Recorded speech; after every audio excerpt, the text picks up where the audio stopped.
La campagne électorale se poursuit en Côte d'Ivoire à 12 jours de la présidentielle du 25 octobre. Nous avons lancé 5 invitations et dans les 5 invitations, nous avons pour commencer ce soir l'une des 2 femmes candidates en lice en direct de Kwasi-Kro dans la région de Lifou. Henriette Lagou, bonsoir. Vous êtes ancienne ministre sous Laurent Gbagbo. Alors vous avez choisi Daoukro, ville symbole et berceau politique d'Henri Konan Bédié pour lancer votre campagne ce lundi.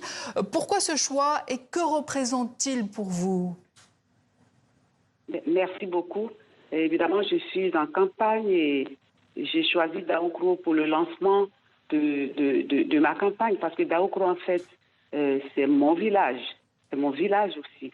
Et c'est le village du président Henri Konan Bédié, mais c'est mon village. En réalité, Daoukro, c'est Lagoukro. C'est la terre de mes ancêtres. Et donc, je suis allée à Daoukro lancer ma campagne, prendre de la force auprès de mes parents et je rebondis ailleurs pour faire encore et encore. Tout à fait. Alors, Madame Lagou, vous dites vouloir incarner une opposition modérée. Concrètement, qu'est-ce que cela signifie et en quoi votre positionnement diffère-t-il de celui des autres candidats de l'opposition? Oui, évidemment, j'ai choisi de faire une opposition modérée parce que la Côte d'Ivoire a souffert. Vous savez qu'il y a eu une grande crise et ça a été très, très, très difficile. Tous on était en exil, nous sommes revenus et donc nous sommes à la recherche d'une paix durable pour la Côte d'Ivoire. Vous savez, un pays où règne la paix, le développement est meilleur.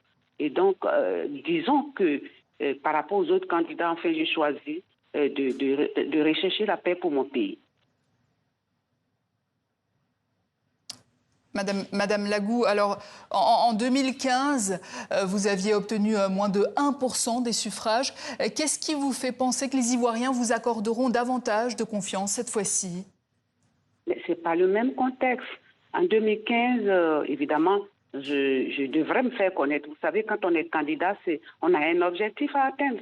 2015, évidemment, je cherchais à me faire connaître et j'ai vu quand les résultats... Quand nous avons eu les résultats, partout en Côte d'Ivoire, j'ai eu des voix.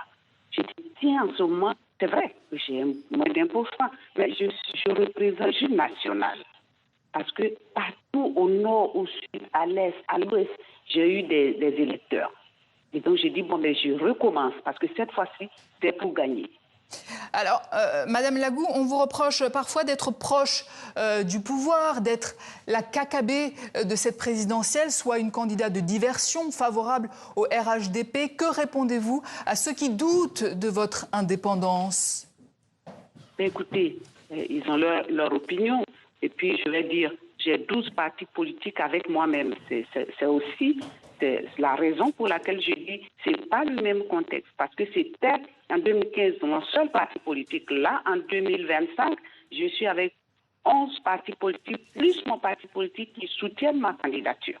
Et aussi proche du pouvoir. Bon, enfin, vous savez, en Afrique, quand tu n'insultes pas, quand tu ne tombes pas dans les bassesses, quand tu ne tombes pas dans les palabres, on dit, bon, ben écoutez, tu es avec le pouvoir en placement. Pourquoi faire tant de palabres? Pourquoi? Alors moi, je viens pour gagner et pour bousculer le pouvoir en place et prendre la place du pouvoir en place. Et donc, il n'y a pas de raison que je puisse poser une candidature pour être bon enfin et puis après le KKB. Parce que moi, je suis candidate, je vais gagner et puis je vais battre le pouvoir en place. Madame Lagou, votre premier axe de programme, c'est la paix. Vous parlez d'un dialogue national dès votre arrivée au pouvoir. À quoi ressemblerait ce dialogue et avec qui, au juste? Et vous savez qu'en Afrique, on a toujours réglé nos problèmes par le dialogue. Et c'est ce qu'on dit, asseyons-nous et discutons. Et ça, c'est une des valeurs que nous devons garder. Tant qu'il y a des palabres, tant qu'il y a des guerres, tant qu'il y a des conflits, ça se termine par s'asseoir et puis discuter. Donc, le dialogue national, c'est s'asseoir, discuter. Toutes les couches vont se prononcer, vont se parler. Et en fin de compte, on va chercher à régler d'où le conflit sort. On va chercher à savoir comment nous pouvons faire de telle sorte que la population retrouve son harmonie, que le peuple retrouve son harmonie. Donc, il est important que ces valeurs en Afrique qui ont pu faire évoluer nos populations sans grande crise, il est important qu'on s'en serve. Mais pourtant, Madame Lagou, un dialogue politique, c'est ce que demandent les deux principaux partis d'opposition qui appellent à manifester tous les jours pour l'obtenir suite à la manifestation réprimée de samedi. Êtes-vous favorable à ces manifestations? Écoutez, je vais vous dire, le dialogue politique est différent du dialogue national. Le dialogue national, c'est pour les gouvernants face au peuple. Le dialogue politique, c'est entre des partis politiques. Et nous en avons eu. Nous avons eu des phases de dialogue politique qui nous ont amenés à mettre des institutions en place et ça a permis qu'on fasse des élections et qu'il y ait un minimum d'accalmie. Alors maintenant, demander un dialogue politique à quelques mois des élections présidentielles, je pense que le dialogue politique il est même permanent. Parce que quand deux partis politiques se retrouvent qui discutent, c'est un dialogue politique. Quand plusieurs partis politiques se retrouvent, discutent, c'est un dialogue politique. Et d'ailleurs, le dialogue politique, on n'a pas besoin d'aller sur la place publique pour faire un dialogue politique. Alors, justement, Madame Lagou, sur le plan social, vous prenez un social hardi face à un bilan que vous jugez insuffisant du président Alassane Ouattara.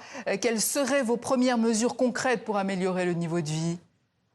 Les mesures concrètes, c'est d'entamer au niveau de la santé, de rapprocher les structures de nos populations, ce que nous avons appelé un village, un centre de santé. Et aussi, quand on va sur le volet éducation, vous savez que nous devons rapprocher les infrastructures scolaires à nos populations.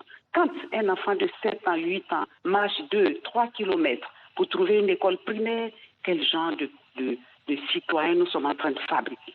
Alors, c'est autant de choses qui m'emmènent moi-même en tant que cadre supérieur de protection sociale, parce que j'ai fait le CIFOS, j'ai fait le CNEF, et je sais ce que c'est que la protection sociale.